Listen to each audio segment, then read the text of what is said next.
Nicole Barlow is finalizing preparations for her mother's funeral at her childhood home in San Pedro, California. Her sister, Annie, does not want to attend, reminding Nicole of the way their mother used to treat them. Nicole tries to contact her cousin, Liz, and her daughter Eva via video call. After losing the connection, Nicole sees an open door, leading into a dark room, and walks inside.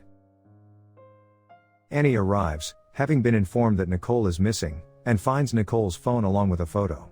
That night, she awakens from a bad dream and finds a photo of two pregnant women, her mother's and a woman in a floral dress. The next day, Annie attends her mother's funeral, and it is shown that Annie has one blue eye and one green eye, but her mother did not. After the funeral, Annie meets Liz and Eva, and the three return to Annie's mother's house. Later, Annie dreams of a shirtless man crying, and, while she sleeps, her phone shows a map, pinpointing an address. When Annie awakens and sees a figure in the hall, she enters Liz's room and finds her bed empty.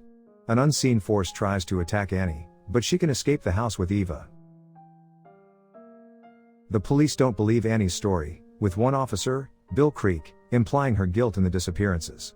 In a motel, Annie notices the address on her phone, finding a blurred picture of a figure in a floral dress. That night, she dreams of the crying man again, as well as a decapitated woman in a floral dress. Still, in the dream, Annie tries to flee from the room, but the door slams shut. In the morning, she wakes up, extremely agitated. Annie, accompanied by Bill Creek, returns to her mother's house, where they discover a hidden room, one of which Annie has absolutely no recollection of. When nobody else will take her seriously, she recruits her psychic friend, Stevie. Stevie, Annie, and Stevie's protective brother Giles go to the house.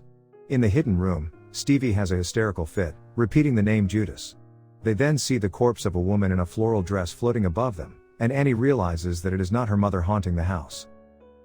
Outside, Giles blasts Annie for putting his sister in harm's way. They have a brief altercation, and Giles angrily drives away with Stevie, leaving Annie all by herself. Researching Judas online, Annie finds a serial killer, dubbed the Judas Killer, who decapitated a woman in a floral dress, Jennifer Glick. Annie also discovers that her mother has a brother and that both have connections with Glick. Creek investigates the house after finding a mysterious photo pointing to a cupboard, where there is a secret door leading into the hidden room. Creek is then murdered by an unknown assailant. Desperate for answers, Annie uses a makeshift Ouija board to contact Glick, who confirms her suspicions that Glick was murdered by her uncle, the Judas Killer. Annie sees Judas come up from a secret hatch, and hides, discovering the bodies of Creek and Nicole. While Judas cries, Annie takes Creek's gun but is overpowered by Judas and knocked unconscious. She awakens to find herself tied up and imprisoned in the closet, but manages to escape, stabbing Judas with a coat hanger.